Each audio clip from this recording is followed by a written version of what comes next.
નાગ દેવતાની પૂજા વિશે ચાલો મિત્રો આપણે જાણીએ કે નાગ દેવતા વિશે. ઘણા લોકો નાગ દેવતાની પૂજા કરતા હોય છે પણ પૂજામાં સાચી હોતી નથી, કેમ કે પૂજામાં કંઈક ને કંઈક ભૂલ કરતા હોય છે. ઘણા ખરા લોકોએ ખેતરમાં મંદિર બનાવેલું હોય છે ત્યાં પાઠ પૂજા કરતા નથી, સાંજ સવાર દીવો અગરબત્તી કરતા નથી, તે મોટી ભૂલ છે.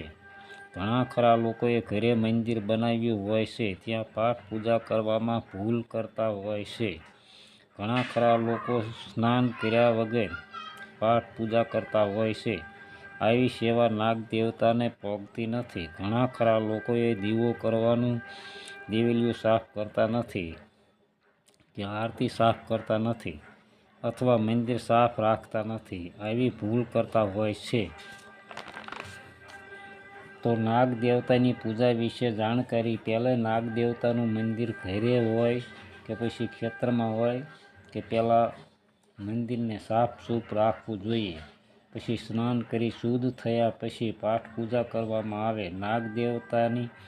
નાગ દેવતાને હંમેશા ઘીનો દીવો હોવો જોઈએ. ઘી ના હોય તો તલના તેલનો દીવો પણ હોવો જોઈએ.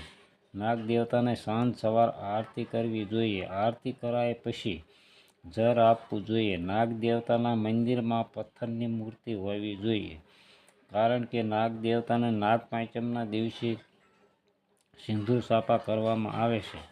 આટલું જરૂર કરવું જોઈએ. જે નાગ દેવતાની સાચી સેવા કરે છે તેને નાગ દેવતા હંમેશા ખુશ રાખે છે. જય નાગ દેવતા મહારાજ.